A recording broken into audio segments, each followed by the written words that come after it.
नमस्ते दोस्तों। आज मैं आपके लिए हिंदी विषय का एक महत्वपूर्ण टॉपिक संधि लेके आया हूँ, जिसको मैं आज आपके सामने एक्सप्लेन करना चाहता हूँ। आप ध्यानपूर्वक देखेंगे। चलिए शुरू करते हैं। टॉपिक का नाम है संधि।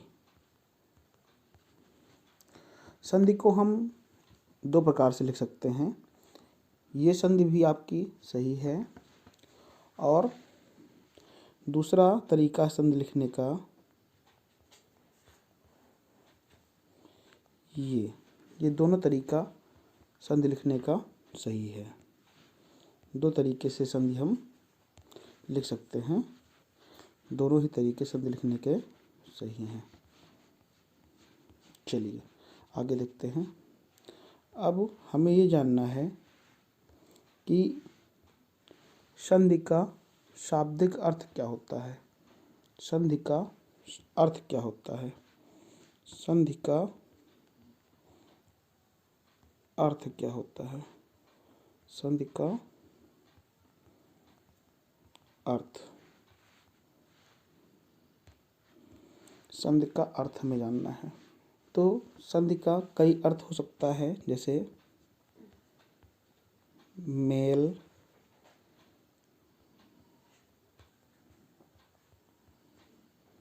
मिलाप,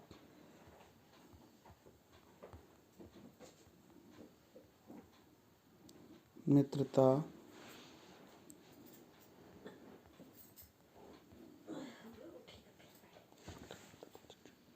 जोड़,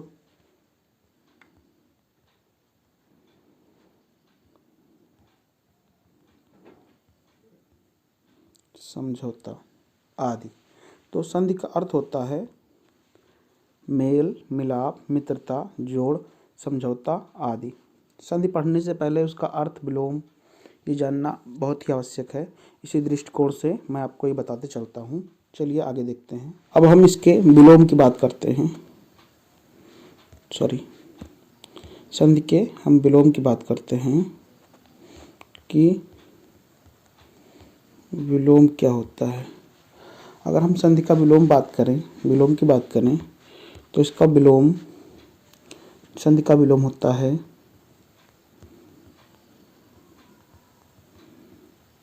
विग्रह और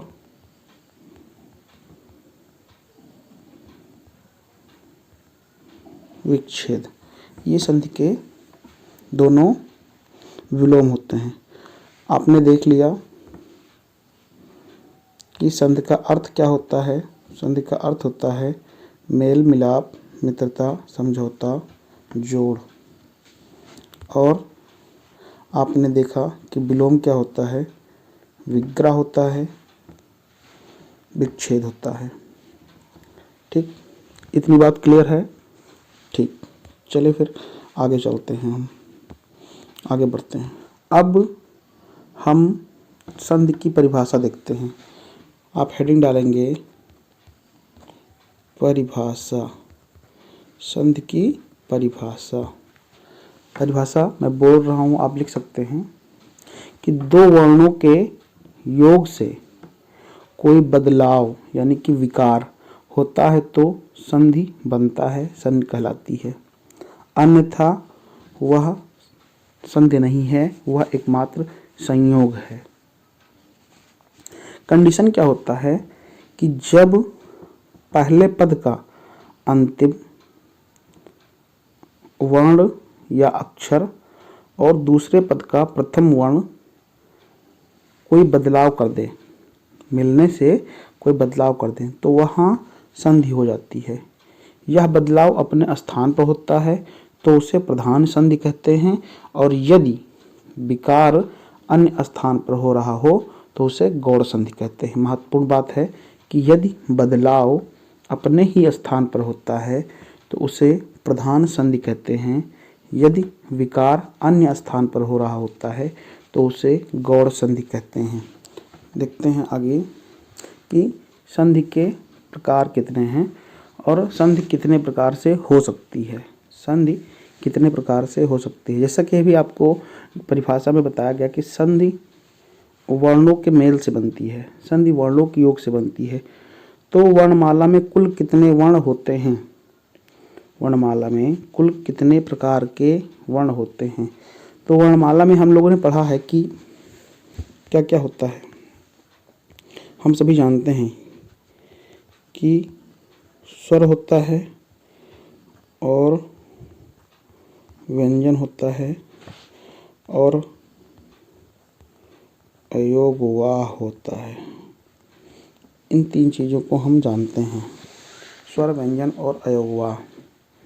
अयोगवाह में एक आता है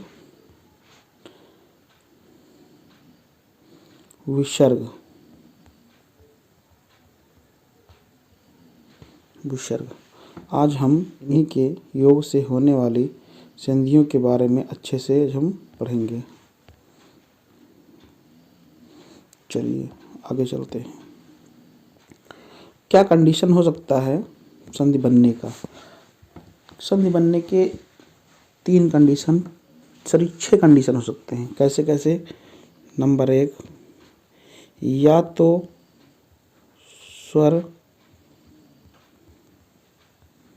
स्वर से मिलेगा। कहने का मतलब यह है कि प्रथम पद का अंतिम अक्षर और दूसरे पद का प्रथम अक्षर दोनों स्वर होंगे। दूसरा कंडीशन क्या है कि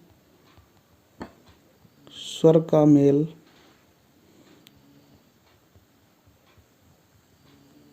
व्यंजन से हो तो भी संधि होगा। तीसरी कंडीशन है कि व्यंजन का मेल स्वर से हो तो भी संधि होगा। चौथी कंडीशन है कि व्यंजन का मेल व्यंजन से ही हो तो भी संधि होगी। और चलते हैं आगे, देखते हैं पांचवी कंडीशन क्या है कि विसर्ग का मेल स्वर से हो तो भी संधि होगा। और ये आपका 5वां कंडीशन था। और जो 6वां कंडीशन है वो है कि विसर्ग का मेल अगर व्यंजन से हो तो भी संधि कहलाएगा। विसर्ग का मेल अगर स्वर से हो तो भी स्वर विसर्ग बनेगा, मतलब संधि कहलाएगा। और विसर्ग का मेल अगर व्यंजन से है तो भी संधि बनेगा। तो ये 6 कंडीशन हैं जिसमें संधि बनती है। अब इन 6 कंडीशन में कितने प्रकार की संधि का निर्माण होता है ये देखना है। चलिए वापस चलते हैं हम। जब स्वर के साथ स्वर का मेल हो, जब स्वर के साथ स्वर का मेल हो तो वहाँ पर स्वर संधि होती है। कैसी संधि होती है? स्वर संधि। अर्थात पहला कंडीशन आपका स्वर संधि बनाएगा। पहला कंडीशन आपका स्वर संधि बनाएगा। जो फिर अगला कंडीशन है स्वर के साथ व्यंजन का मेल और व्यंजन के साथ स्वर का मेल और व्यंजन के साथ व्यंजन का मेल। ये तीनों स्थितियाँ हमेशा व्यंजन संधि की होंगी। ये तीनों स्थितियाँ हमेशा व्यंजन संधि की होंगी। अर्थात कि स्वर प्रथम पद के अंतिम अक्षर में स्वर हो और द्वितीय पद के प्रथम अक्षर में व्यंजन हो तो वहाँ पर व्यंजन संधि होगा। प्रथम पद के अंतिम अक्षर में व्यंजन हो और द्वितीय पद के अंतिम अक्षर में स्वर हो तो भी वहाँ व्यंजन संधि होगा। और यदि दोनों पद के अंतिम अक्षर और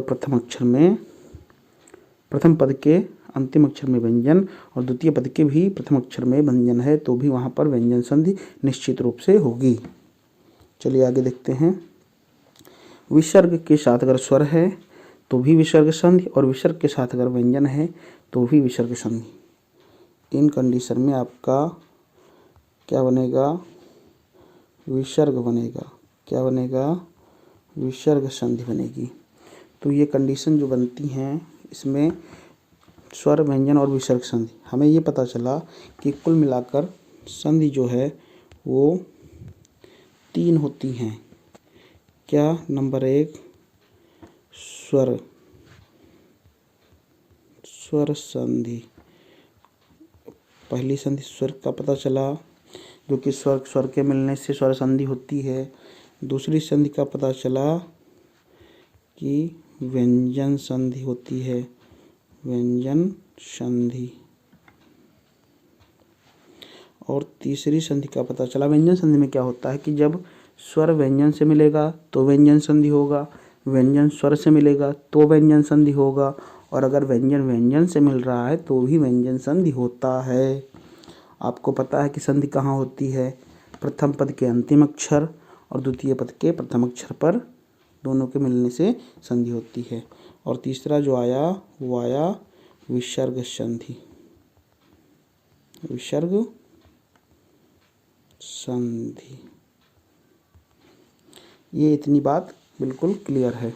तो आज के लिए बस इतना ही। आज आपको बता दिया गया है कि संधि क्या होता है, संधि का अर्थ क्या होता है, संधि का विलोम क्या होता है, संधि की परिभाषा क्या होती है और संधि के कितने प्रकार होते हैं। अगले वीडियो में हम संधि के प्रत्येक संधि के प्रकार की चर्चा करेंगे और उदाहरण देख करके आपको उसको समझाएंगे। तब तक के लिए बहुत बहुत धन्यवाद।